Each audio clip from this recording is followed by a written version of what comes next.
उत्तर प्रदेश की जहां पर ग्रामीण विकास अधिकारी की भर्ती परीक्षा में सॉल्वर के गैंग का पर्दाफाश किया गया है। महत्वपूर्ण बात यह कि पुलिस ने इस गैंग का पर्दाफाश करने के लिए आर्टिफिशियल इंटेलिजेंस यानी एआई का प्रयोग किया। आइए देखते हैं पुलिस ने यह काम कैसे किया। दरअसल यूपी एसटीएफ ने यह बड़ी कार्रवाई की है। इसमें 200 सॉल्वर जो है उनको गिरफ्तार किया गया है। सॉल्वर वो होते हैं जो मदद करते हैं किसी भी तरह से परीक्षा को क्रैक करने के लिए। सोमवार को ग्रामीण विकास अधिकारी की परीक्षा में यह गिरफ्तारी की गई थी और सोमवार को यह परीक्षा थी। एआई यानी आर्टिफिशियल इंटेलिजेंस के इस्तेमाल से यह गिरफ्तारियां की गई और इस गैंग का पर्दाफाश भी इसी के जरिए किया गया। परीक्षा में पूरे राज्य में 2,54,000 परीक्षार्थी शामिल हुए थे, यानी 2.5 लाख से ज्यादा परीक्षार्थी थे इसमें परीक्षा में। और एडवांस एडिटिंग के जरिए एडमिट कार्ड में छेड़छाड़ की गई थी। यह सूत्रों के हवाले से जानकारी मिली है कि एडिटिंग करके इसमें एडमिट कार्ड में ही छेड़छाड़ कर ली गई थी। एक सॉल्वर और परीक्षार्थी की फोटो को मिक्स कर दिया गया था और इसे मिक्स करके एडमिट कार्ड यहां पर तैयार करने का प्रयास इनकी ओर से किया गया था। बाद में हुआ यह कि कुछ मामलों में परीक्षक जो थे गड़बड़ी का पता नहीं लगा पाए थे। यह सूत्रों के हवाले से जानकारी मिली और उसके बाद फिर सॉल्वर को पकड़ने के लिए AI based advanced face recognition software का इस्तेमाल किया गया। तो यह एक अत्याधुनिक तकनीक है जिसका प्रयोग किया गया, जिसके जरिए इनकी पहचान की गई। इसमें परीक्षार्थियों की पहचान के लिए आधारित सत्यापन किया गया। जो भी आधार का ओटीपी वगैरह आता है उसके बाद इनका वेरिफिकेशन किया गया सारे परीक्षार्थियों का 2.5 लाख से भी ज्यादा।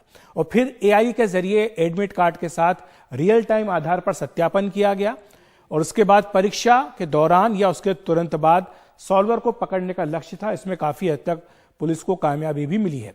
पुलिस ये भी कह रही है कि एआई का इस्तेमाल भविष्य में आगे और बढ़ाया जाएगा, क्योंकि ये जो कामयाबी मिली है इससे पुलिस के हौसले खासे बुलंद हुए हैं। इस पूरे मामले पर अधिक चर्चा करने के लिए हमारे साथ हमारे सहयोगी रवीश रंजन शुक्ला जुड़ रहे हैं। रवीश, ये जो हमने बताया है ग्राफिक्स के जरिए, लेकिन आप थोड़ा विस्तार से समझाइए कि आखिर पूरा मामला है क्या और किस तरह से क्रैक किया गया। ये ब्लूटूथ वगैरह का इस्तेमाल भी ये लोग करते थे। अच्छा, देखिए अखिलेश जी, नकल गिरोह और पुलिस में इस बार तू डाल डाल में पात पात वाली कहावत जो है वो चरितार्थ हुई है। जहां नकल गिरोह ने सबसे पहली बात जो आप कर रहे थे कि एडमिट कार्ड में एक ऐसी फोटो लगाई, 2 चेहरों को मिक्स करके, यानी असली और नकली परीक्षार्थियों के चेहरों को मिक्सिंग करके उन्होंने फोटो लगाई, ताकि अगर एडमिट कार्ड कोई नकली परीक्षार्थी दिखाता है तो वो चेक करने वाला ये नहीं पहचान पाएगा कि ये वो शख्स है कि कोई दूसरा शख्स है।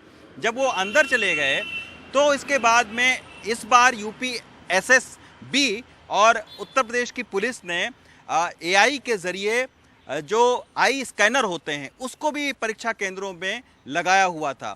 तो आई स्कैनर और जो बायोमेट्रिक्स होता है उसके जरिए जब इनको दोबारा चेक किया गया तब ये पता चला कि ये नकली लोग हैं। और ऐसे तमाम सारी परीक्षा केंद्रों पर लोग पकड़े गए, चाहे गोरखपुर की बात हो। गोरखपुर में तो बिहार और छत्तीसगढ़ तक के परीक्षार्थी जो नकली परीक्षार्थी थे उनको पकड़ा गया इस टेक्नोलॉजी के जरिए। दूसरी जो उनका एक टेक्निक था कि ब्लूटूथ कान के इतने अंदर तक लगा लेना, जो सोफिस्टिकेटेड ब्लूटूथ होते हैं कि आपको एक वीडियो बहुत वायरल हो रहा है, एसटीएफ उसमें चिमटी पकड़कर ब्लूटूथ को बाहर निकाल रही है। बिल्कुल, वो हमने दिखाया भी। मेरठ पुलिस ने ऐसे एक ब्लूटूथ सॉल्वर को पकड़ा। उस वीडियो को फिर से दिखाएं जिसके बारे में रवीश कह रहे हैं कि कान के बहुत अंदर तक इस डिवाइस को छिपा कर रखा गया था। ये अगर हम तस्वीर ले सके इसकी। जी रवीश, आप बोलिए। हाँ, देखिए ये तस्वीर आ गई है। इसमें काफी अंदर तक जो है वो ब्लूटूथ डिवाइस है। जी जी, बहुत अंदर तक है और बहुत छोटा ब्लूटूथ डिवाइस है, ताकि वो जब अंदर ब्लूटूथ डिवाइस लगाकर ये गए तो उस समय परीक्षार्थी जो उस समय सेंटर पर लोग थे वो पकड़ इनको नहीं पाए। लेकिन इसके बाद में पुलिस ने भी अपना जो ब्लूटूथ है उसको दूसरे मोबाइल से ऑन किया तो उसमें पता चला कि तमाम सारे ऐसे ब्लूटूथ चेक करने लगे जब उसमें, तब पुलिस को शक हुआ। फिर उस परीक्षार्थी को पकड़ा गया और जब उससे पूछताछ की गई तो उसने ये बताया कि उससे नाम पूछा गया कि किस नाम से आपका ब्लूटूथ जो है वो दूसरे मोबाइल से चल रहा है। तो उसने जब नाम बताया तो सादी वर्दी में, चूंकि ये जो ब्लूटूथ का डिवाइस होता है ये 50 मीटर के दायरे में अच्छे से काम करता है, तो मेरठ पुलिस ने फिर परीक्षा केंद्र के आसपास अपने तमाम सारे पुलिस कर्मियों को सादे कपड़ों में लगाया तो पता चला कि उस परीक्षा केंद्र के पास में एक वैगन आर गाड़ी खड़ी हुई है। जो मोबाइल जब उनका जब्त किया गया तो पता चला उस मोबाइल पर वही नाम का ब्लूटूथ जो एप्लीकेशन है वो चल रहा था। तो उस वैगन आर से 3 लोगों को जो है वो पुलिस ने, मेरठ की पुलिस ने पकड़ा।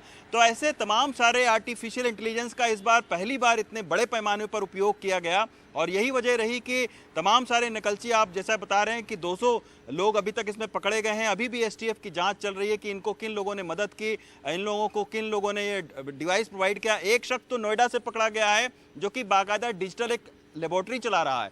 तो ऐसे लोगों को भी जो है वो पकड़ा गया है जो तकनीक रूप से बहुत दक्ष हैं और जो नकल कराने में इन लोगों का को इस्तेमाल जो है होते थे उनके जरिए। तो ऐसे भी लोगों को पकड़ा गया है। तो पुलिस का ये कहना है कि अब आने वाले भविष्य में कोई भी परीक्षा होगी, हम एडवांस और ज़्यादा टेक्नोलॉजी का प्रयोग करेंगे ताकि एआई के जरिए जो नकल कराने वाले अभी तक गिरोह सफल हो जाते थे वो अब न सफल हो पाए। बिल्कुल रविश, और जैसा आपने कहा बिल्कुल सही बात है कि पुलिस ने भी कह दिया कि अगर आप डालें तो हम पात हैं, और जाहिर सी बात है कि अगर अपराधियों को पकड़ना है तो पुलिस को 4 कदम उनसे आगे चलना होगा। तकनीक के मामले में भी बिल्कुल यही होता दिखाई दे रहा है उत्तर प्रदेश में। आपका बहुत बहुत शुक्रिया रवीश, इस तमाम जानकारी के लिए हमारे साथ जुड़ने के लिए।